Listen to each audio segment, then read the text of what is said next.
Hey, what's up? It's Christian here. Just gotta do this intro thing. So today I'm gonna do another video where I talk about my gear. A lot of people comment and they say, "Hey, your bass tone's sick," which is exactly what I want to hear. I put a lot of work into it. So I'm gonna break down my pedal board, how I learned what I learned about EQing. I'm not the best at it. I have a functional knowledge of it. And then I'm going to talk about how I kind of afforded everything because my pedal board's kind of expensive, but I'm not like some rich guy. I'm not like a fucking programmer making, six figures. I'm just like, I'm a dude with a fucking GED getting by. So I'll talk about how I afforded everything because I know most musicians are broke like me. So yeah, let's get into it. Oh, and like and subscribe if you haven't. Okay. So we're going to talk about gear today. It's everybody's favorite thing to talk about. I know my microphone's intrusive. I got a reflection off my glasses. I'll take the glasses off. But today we're going to talk about gear. I get a lot of comments on my videos. Just, dude, your tone is sick, which is exactly what I want to hear. Took a fair amount of time to get this together. So I'm going to go over my head a little bit. I'm not going to go too deep into my head. Because I already have a whole video on my SVT3 Pro. I'll go into some stuff I didn't include in the other video because we're talking about my tones specifically and kind of how I get it. I'm going to talk about how I afforded everything. Like in the intro, I think I mentioned I'm not like a super, not rich or whatever. I'm a dude with a GED. There's some tricks to getting gear really affordably that you probably, I should hope you already know about. But if you don't, if you're new to bass playing, you're new to music in general, and you just found my videos and you're like, that sounds cool. How do I make that happen? I can kind of go over how I do it and how I afford everything. But I'm going to start with my rig as a whole, insert picture of rig. And so first I'll talk about the SVT 3 Pro a little bit. So when I was going to buy my head, I used like, prior to this, I had like a Galen Kruger like backline 600 or like whatever their super solid state head is. And Galen Kruger's great. I almost got like an RB 700 or like 1001. But every bass player, I'm a pop punk emo guy, like fucking look at me. Every bass player that I've ever looked up to was like SVT. It was all SVT classics with A10s. And I was like, I want that SVT tone because that's the tone that I love. And it's just like such an iconic tone for pop punk and stuff, which is funny because I have like a modified version of that. But so I'm like, I want an SVT. And so I decided, fuck it. I'm going to save the money and I'm going to buy an SVT. And I didn't want a classic because I'm playing like in garages or in my case, it was a woodshed where my band practiced. I didn't need a fucking 300 watts of fucking tube force. Like I couldn't use it. We were a 3-piece, right? And I didn't have a terribly loud drummer. Love you, Aaron. But he also played guitar and bass, so he understood not to be that fucking guy. So I didn't need all that, and nor could I afford it. I didn't have $1,000. So I started looking at like, the used marketplace, and it seemed like, so the top, like the Blink-182s and the Alkaline Trios and the AFIs, they all had, the SVT classics with the 810s. But like, what about like the smaller bands? What about the that I love, the Banner Pilots, of the pop punk genre, the Teenage Bottle Rockets. Those guys, you usually would see an SVT 4 Pro. Like that was the hybrid amp you always saw. It's the most popular one. At least when I'm looking at backlines, I always see SVT 4 Pros. So Aaron, my drummer, he was like the guy who put a bass in my hands when I was 14 years old. He's the most talented musician I know. And he's the biggest gear nerd in the world. He got me interested in like gear and EQing stuff. If he were here, he'd be on this. He's way more knowledgeable than me. He's the guy I go to do everything. Lately I've been learning how to do my own shit, but he was my guy. And so I was like, I think I want to get an SVT4 Pro. And he's like, dude, you should take the time and look at what's out there. So I knew about SVT like 7s, and I was like, well, I want more than like one preamp tube. Like in my head, I'm like, I need more tubes, more good, right?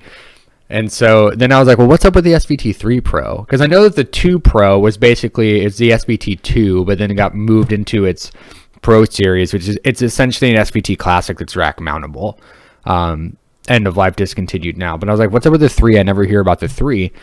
And so we literally just looked at the specs side by side, and Aaron was like, well, it doesn't have as many tubes because it doesn't have as high of wattage as the other one. The SVT4 Pro is like rated like twice as much or something. But again, you don't need all that fucking power. And so he's like, it has less tubes, but it has like good tubes. Like the tube selection they chose is really good. And he's like, for what we're doing, you don't need all that extra wattage. He's like, I think you should pick up a 3 Pro. And that's literally why I got a 3 Pro. It also was cheaper, but I was willing to shell out the money. I think like I bought my 3 Pro for $250, $300. I don't remember, but it wasn't a whole lot.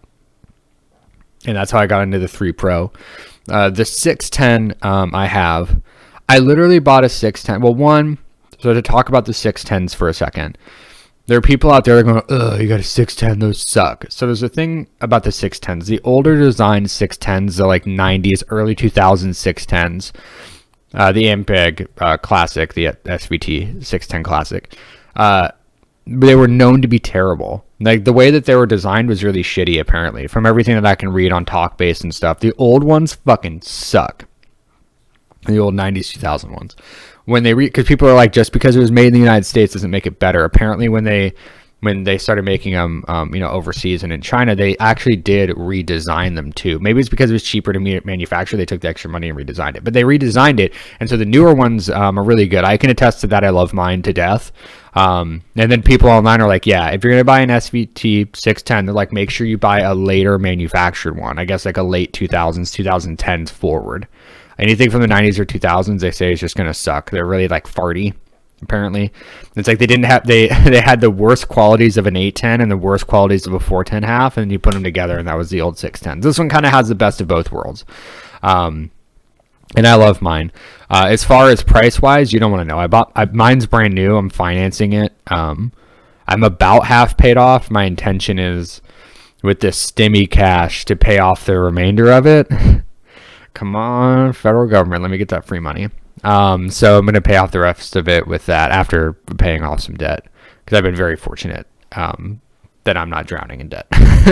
So that's the 610. We could talk about it a little bit. It's kind of like, it's a really bright cab. It's very punchy. But it has like the low end boom at the bottom because it's got like with the HLF, the high low frequency design with like the portholes to move air at the bottom. So it's like a tightness up top with like a lower frequency at the bottom is kind of the design of the whole thing. And I love mine. You can find them used for really cheap. I just didn't, I wanted one in good condition. I didn't want one with the Tolex beat to shit. I just really, since I'm not touring or anything, since I moved to Texas, about like 6-7 months ago, I'm not really doing any touring or shows. I mean, it's also fucking COVID-19 time. I haven't been doing anything, so I just want a really nice cab. And I always recommend the 410 half. So people ask me, like, get a 410 half. Like every generation of them is great. The newer ones are lighter though, by the way. I've had a 90s one and I had a 2000, like a later 2000s one. There's like it feels like a 25-pound difference in weight. So I think it's worth it to get the later ones, but you can get those for like $300 all day. You don't need to go out and get, and realistically, I never need a 610. A 410 half will do me forever. You don't need anything bigger than that. Like I just literally wanted one taller and could afford to do it, so I did it. But I always recommend get a 410 half. You can get an SVT3 Pro and a 410 half, and for like $550, $600, you got a fucking rock ready rig that's just ready to go. That's SVT tone. So that's kind of amp. Oh, my rack, by the way, is like an $80 power conditioner. It's literally the cheapest one. It's just a fancy multi-plug because there's just a lot of wires and shit going around. It's literally just for like cable management in my rack. So it's the cheapest one. Threw a sick Creepy Co sticker on it. And then like the little bats are from a Seattle band that my buddies are in called Raw Dogs. They're a psychobilly band, I guess. Rock splatterbillies, as they call themselves. It's like thrash metal with like hardcore punk rock, but spooky. And they had a stand-up bass player. They've gone back to electric bass as of recently. But yeah, it's one of their stickers had these bats on. I literally just cut the sticker, took the bats, put it next to the Creepy Co, and that's it. And then that's a blackout, Korg blackout rack tuner. And those cheaper rack tuners, I just always liked the Korgs. I feel like when it comes to tuners, whatever you grew up seeing is, what your preference is, and that's always what the dudes and bands I was in had. And that's what I have on my guitar board. I have the Stomp Box version, and then for this, I'm like, I'll get the rack one. And again, you can get those super cheap too. Both of those, you can get that power conditioner dirt cheap. You can get that rack tuner dirt cheap. I don't remember what I paid for mine, but it was not memorable. I know that it was a very little money I paid on Guitar Center used, and then had it delivered to my house. Super cheap. Also, pretty much everything I buy is from Guitar Center used for the most part. Guitar Center, the used section of their website is the best resource for music gear, period. They have like some absurd return time frame. If you buy it online, you get to return it to the store, so you don't have to be like, man, how am I going to ship this back? Just take it to whatever the closest store is, and then they take it back and then process your refund based off of your account. I hate returning things. Returning to Guitar Center is the easiest thing in the world for the used section. I cannot recommend it enough. But yeah, it's like that's my head. To touch on the head a little bit more while we're here. So that head, mine is not completely stock. When I had it, I thought I had blown a preamp tube. I was getting like it would start to be getting noise for a second, and then everything would just slowly get silent, and then I was getting no noise. And so I thought, I'm like, fuck. Everybody's like, I think you blew a preamp tube, and so I did tube roll it. Originally, it had like the stock JJs, which are fine. Like, it was fine. I ended up trying something different when I replaced all the preamp tubes. It's still the stock JJ 12A7s or AU7s. In the drive section, those are the same, just the 3 preamp tubes I replaced. I have Svetlanas. I just put Svetlana preamp tubes in there. And the way it was described to me is he was like, so Svetlanas are pretty flat as far as EQ goes, and there's not a lot of gain in them. They're basically, it's like a very clean preamp tube. Because they asked me like, hey, do you like, are you trying to get distortion out of this? And I'm like, hell no. I use technically 2 drive pedals, so I just put the Svetlanas in 12AX7s, Svetlana 12AX7s, and they're fine. I'm not going to get, because the way that this amp works, I think it kind of complements it too, because you have to pump like a lot of gain to kind of get like that warm tone, and this kind of stops it from breaking up on the amp side, and then I get to break it the fuck up with my pedals. But I mean, I use like the same board with the JJs, which is why I'm like, it's not necessarily memorable to say that I tube rolled and swapped it out with something different, because I still got basically the same tone with the JJs. It's a little bit like crunchier, I guess, which I already have a crunchy tone, but you can mitigate that. If you have a stock one, you could just kind of just play with your gain and actually play with the character knob on the VT bass DI. And so that's where we're going next. So now I'm like, that's the main rack and cab. So now let's talk about us. Let's talk about let's talk about the pedal board. Where's my pedal board? Boom. Hopefully a picture I'm loading now is not as blurry as the one I pulled up. Holy shit. So I run my pedals. My chain starts from right going left. Apparently that's weird. That's just always how I've done it. People will usually look at it and go, what the fuck? It's supposed to be left to right, like how you read, dipshit. And then I'm like, oh no, I don't know. But right hand moving left is how I do mine. So start my chain, and my chain is weird too, so we'll get over that a little bit. So my chain starts with sick Altoids tin. It's the Ouija board tin. The Mystify mints from Spirit of Halloween that I threw away the mints, and I put picks in there because I'm that fucking guy. Even though I never use those picks, I have picks that are on my desk, and that's there for aesthetic reasons, and it's crucial to the tone. Tone crucial. But now, so the next to that, so we have a dark glass supersymmetry compressor. And so let me talk about compression for a second, because this is one of those things that to this day I feel like I have a functional knowledge of it, but I don't fucking fully understand compressors, and every goddamn resource on YouTube, no offense to all of you, sucks fucking ass bad. I get when you look up bass compression on YouTube, you're going to find a million fucking guys on here that just turn around and they're like, so here's my DAW and we're going to go into this and then here's all these frequencies and you want to cut this frequency. I don't understand what any of that is. You're speaking fucking Greek. I'm just a dude trying to buy a compression pedal because everybody says you need one. But then they're like, you should really look into like how it works. I'm like, sick. You're not fucking helpful. So basically what compression does, and please for the love of God don't come in my comments and go you're wrong, this is how it works for me and this is how I've been explained it. So what compression does is it takes the quiet stuff and makes it louder, and takes the louder stuff and makes it quiet. It makes everything even. So like and when you're looking at like the audio in your DAW, for those of you who do stuff like what I do, when you look at it, you'll see your sound waves are really big. When you add compression, it makes your sound waves smaller, but you don't lose volume. It just makes everything kind of more even. And when using bass compression, this is the least fun pedal you're gonna buy. It's something that I feel like needs to be there, but the change in tone is so minuscule if you're using it correctly, in my opinion. Because basically what you want to do is you want to play and dial in your tone without touching this pedal. You want to turn this pedal on and make it so that it just sounds slightly different. I want to say it wants to sound slightly tighter because that's ultimately what you want, but you're only looking for a small difference. So that's kind of how I dial this in. Like you can see my my tape there because there's so many knobs on this and I don't fully understand each one. I literally was just playing with it and then checking my sound and then like playing with it, and then I found okay, this is where I want it. But when I take it out, I notice it's gone. So like I can't just like, if I remove it from my chain, I notice it's gone.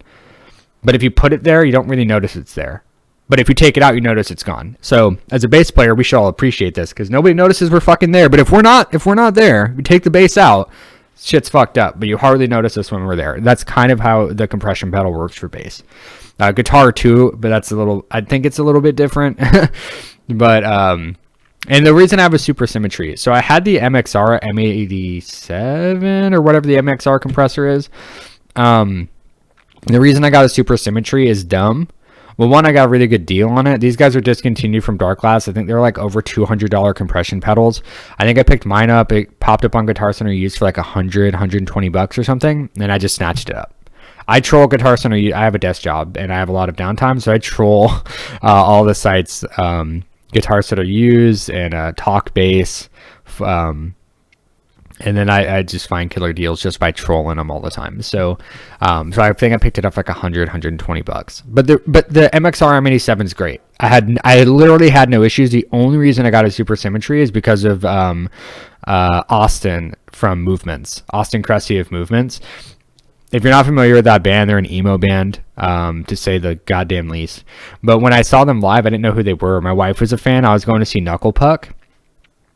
And they were like kind of co-headlining that tour. And so they came out and Austin Cressy just hit his bass once. And I was like, what the fuck is that? What is that tone? It was like the crunchiest, beefiest, fucking distorted tone. He was playing a G&L. I think he was playing the L2000 still. So it was just like a big, like double humbucker fucking, and then it was like that natural, like aged natural finish. And he just hits it and it's the fucking crunch beast. If you actually go find my my cover on my YouTube channel, it was my attempt to recreate Austin Cressy's P bass tone. And it's and I think I got really close, but his tone was insane, and I fell in love with it immediately, which made me fall in love with that band. And I actually bothered them on Twitter. I was like, hey, let me get, they're posting all these live shots, and it's like, hey, if I get a picture of your bass pedal board, I would really fucking appreciate it.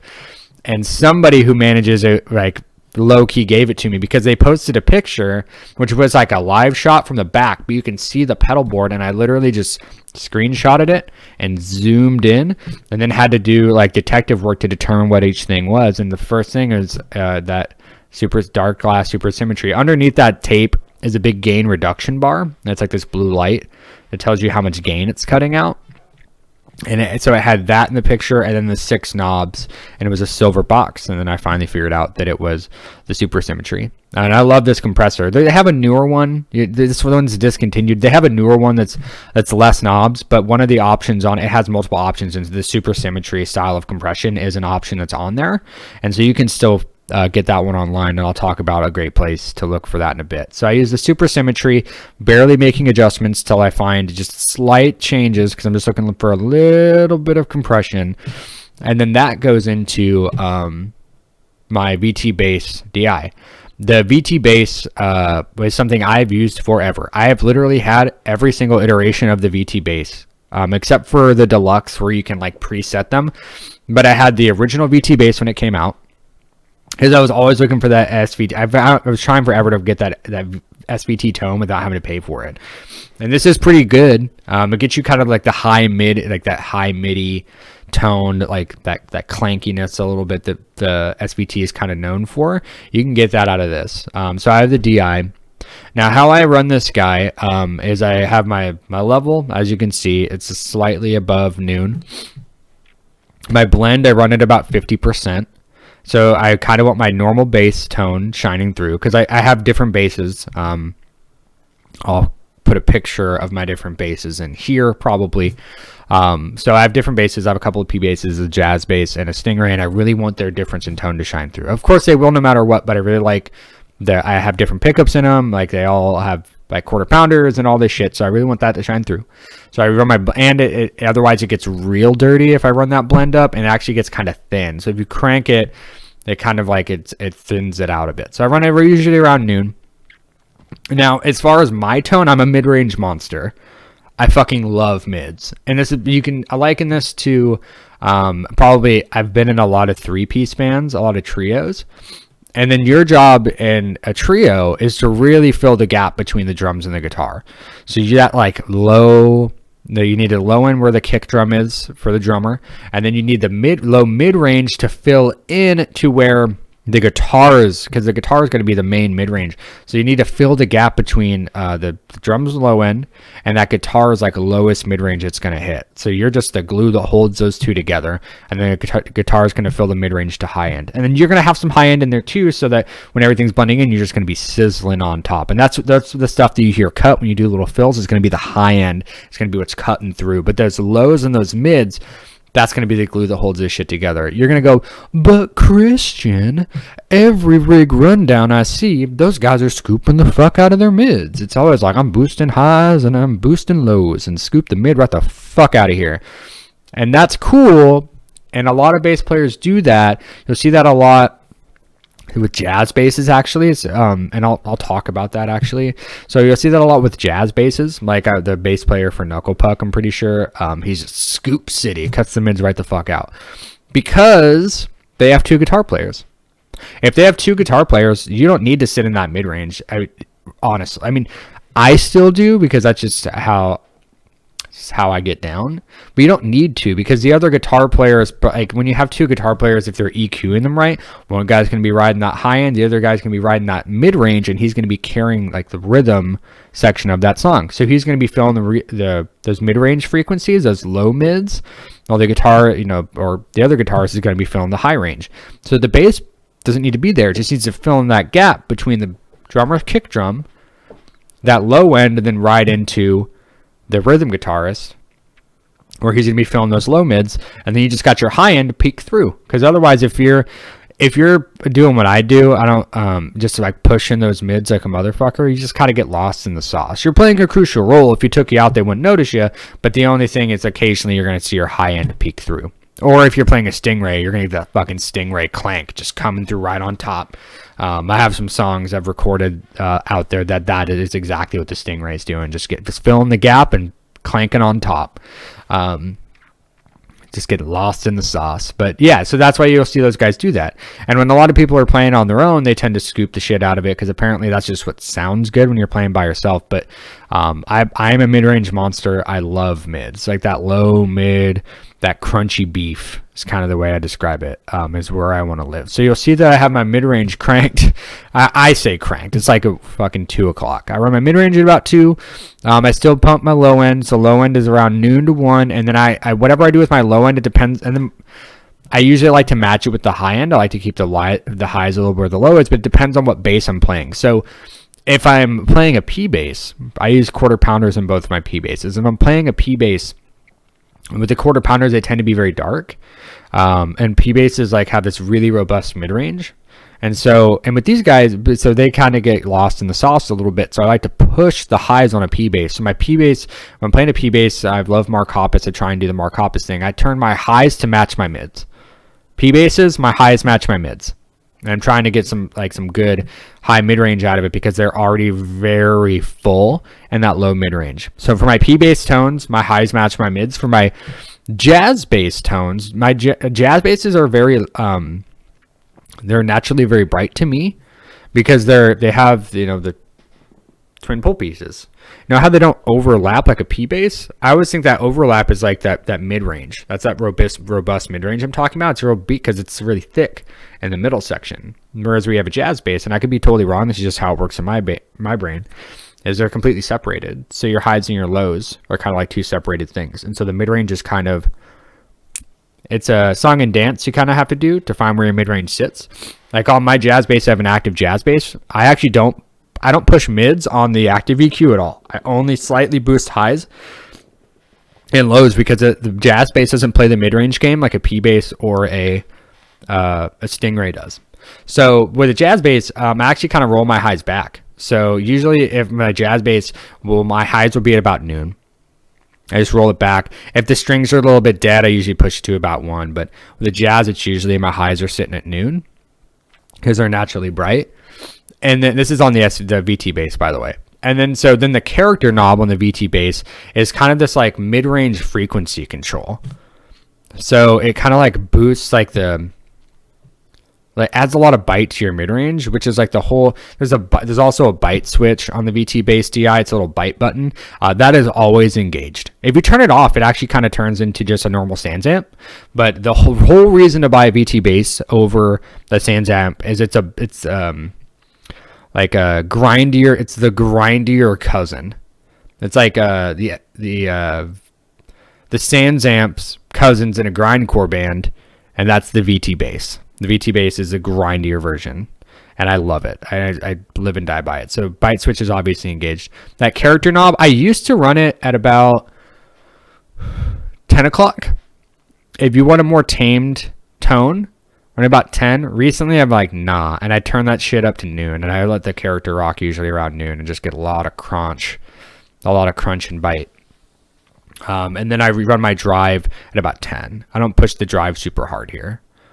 So yeah, so level at noon, blend at noon, mids about 2 o'clock, the lows noon, 1 o'clock, and then highs you adjust. So for a P bass, I run it to about 2 or 3 where the mids are, and then if it's a jazz bass, I run it at noon. For a Stingray, I usually somewhere in the middle. So for the Stingray, the lows and the highs just match. So wherever I have my lows is where I put my highs for the Stingray. And that's just how it works out. Because the Stingray is like it's its own beast. It's like a weird mix between a jazz bass and a P bass, I guess is the dumbest way I can explain it.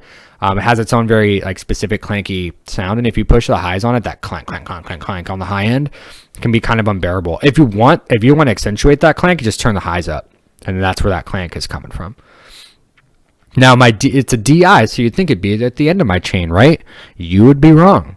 I run my DI here because basically that's my main tone shaper. So my bass goes into the compressor, it compresses it, and then it runs that into the VT bass, and then that shapes the main tone, and then we're going to distort the fuck out of it. So then that goes into the Microtubes X.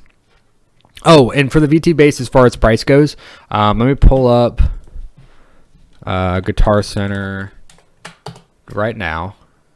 Go to the used section. I'll use gear. Let's search VT bass.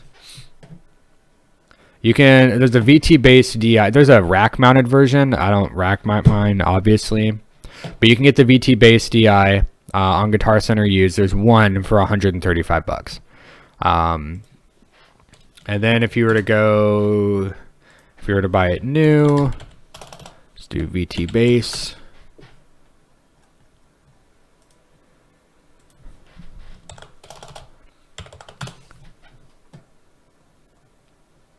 They're not making it anymore. VT bass DI. So they're about $200 new. So that's what I'm saying. So it's like $70 off, basically getting it from Guitar Center used. There's some on Reverb for $175. Fuck that. I would just, or you don't even need to get the DI version. Honestly, I don't use the DI function. The reason I wanted it was it was the first version that had a blend knob. All the other VT basses don't have a blend knob. And I fucking love that blend. It's kind of like the golden rule of like bass stuff is if it has a blend knob, it's good to go. But yeah, so just like finding on Guitar Center used right there, save $70 off of it. So I live and die by Guitar Center used, 100%. Cannot recommend it enough. So, and then that runs into the Dark Glass Microtubes X. So let's talk about the X for a second, and we'll talk about other distortions and overdrives I've used. I found that I'm a distortion overdrive guy. I hate fuzz. Sorry if you're a fuzz. I mean, more power to you. I hate it. I hate that shit. I like overdrive. I like a really like distinguished overdrive. Oh, to talk about Austin Cressy's tone for a little bit. If anybody's in here who is a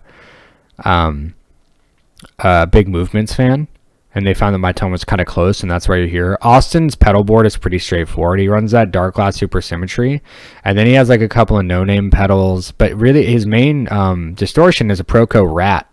He uses a Rat with an LM38. Like the really expensive Rats, the old ones, he uses basically one of those. It was like the big box reissue.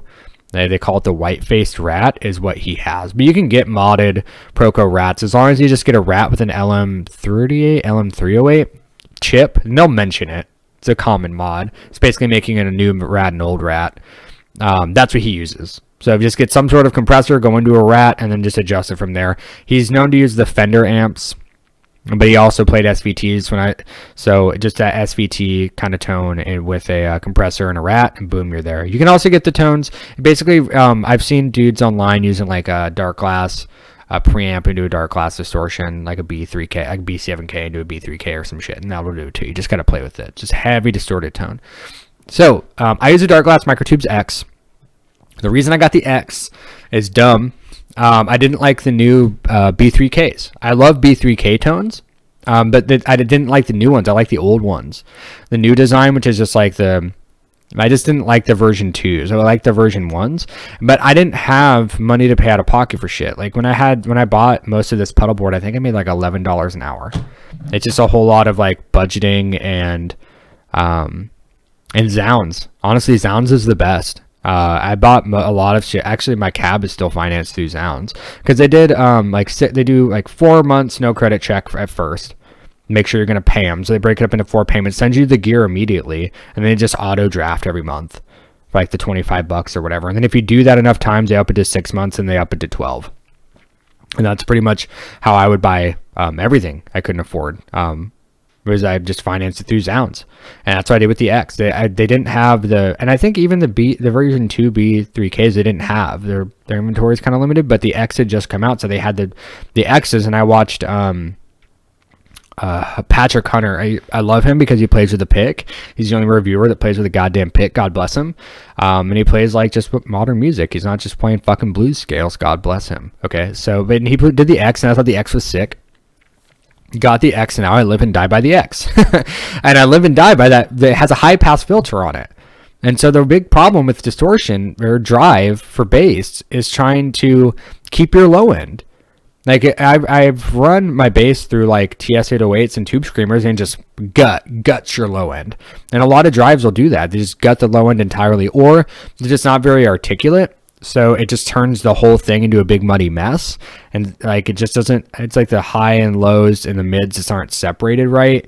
There are some really cool ones out there. So prior to this, I used a Westwood, an EQD Earthquaker Devices Westwood. I had the cool Twin Peaks version, which is really why I got it. But it's a very light drive, but it was very usable. In my last band, I was playing a pop punk band. It was like a perfect level of dirt. But before that, I had the MXR M85 distortion, not the super distortion, or maybe it is the super distortion. It's the maroon box. I used that, and that was a really cool distortion pedal too. And I highly recommend it. It is very beefcake. If you go to YouTube, you'll find some great like little snippets of it, and you can probably find it cheap. I think I bought mine new for like $100. So you can find those pretty cheap. But I live and die by the X. It's like a $200 pedal though. I financed mine. Let's see what we can find on Guitar Center used for right now. So let's go to guitarcenter.com. Let's go to the use section, and then I usually will just search dark glass and just give it a perusing, because all dark glass shit is great. Like if you can find like a B3K, those are killer. Like I said, that's originally what I was gonna buy. The Alpha Omicron. Actually, it was a toss up between the X and the Alpha Omicron. So the Alpha Omicron is just like a. I'll let you do the comparisons, but I would say that I would be happy to. Maybe I'll pick one up and fuck with it. Actually. Oh man, I'm in a position in my life where I can pick up pedals to fuck with them. Hell yeah. But yeah, the Alpha Omicron. I like. They don't have an X. Oh no, they do have an X. Sick. They do have an X on here.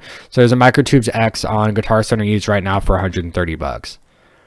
And then those guys, I'm pretty sure you could finance them through Zounds too. Let's check it, see if they got them. Zounds' stock is weird because they're like one of those websites that help out broke musicians hella. So but because of that, they can't keep stuff in stock. So let's search dark glass. Scrolling. Vintage Microtubes, also very good. It's a bit more tamed. Yep, they still have the X. And they still have it on payment plans. For me, it shows 6 months. So like 6 payments, no credit check. $33.33. Just take $33 from you. It has you pay, I mean, or whatever the taxes are. Let's assume, depending on your state, it's like $40. So it's like a $40 payment every month for 6 months, and then it's paid off. And you can always make additional payments and pay it off faster. I hate owing money, so that's what I do.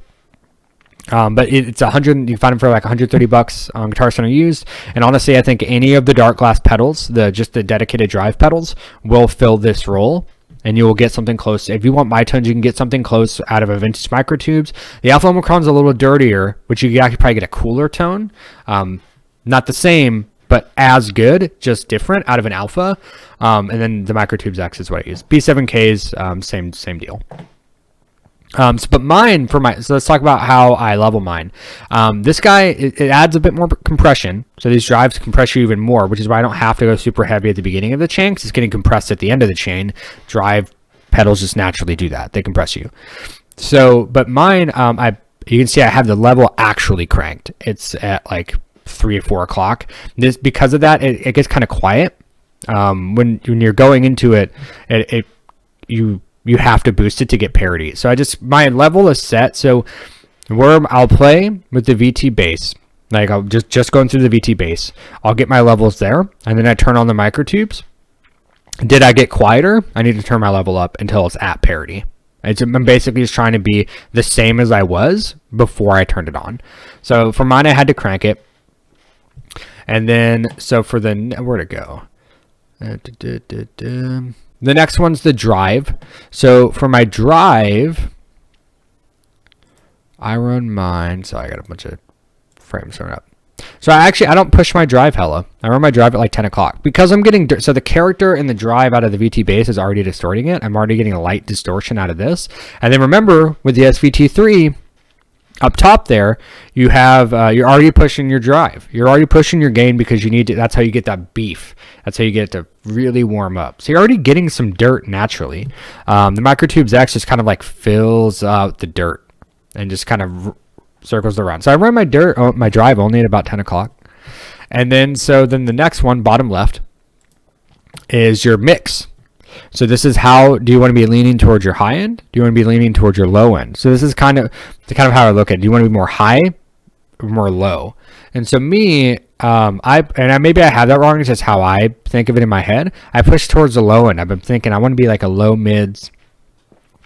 So I'm pushing slightly towards the low end. So it's about 11 o'clock that way. So just slightly pushing over to the low side of things. And the next knob is the mids. I'm a mid-range monster, so I'm slightly boosting the mids. I'm about 1 o'clock on the mids. I always think of it as my pedals do this.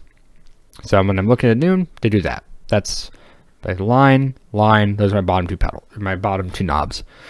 And then for the high pass filter, I need to get a flashlight out to see mine. Hey Google, corner on.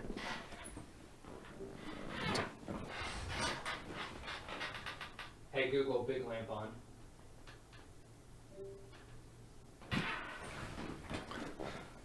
Technology. Hey Google, big lamp off. So there's little knobs. And so the left one is the high pass, low pass filter. So if you turn to the left, you're filtering low. If you turn to the right, you're filtering high. Mine sits at 12 o'clock.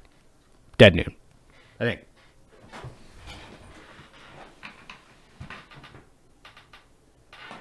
Yes. So left is the low pass filter. And I keep mine at noon. So my low pass filter is at noon. My high pass filter, this is the frequency of the high range that is distorted.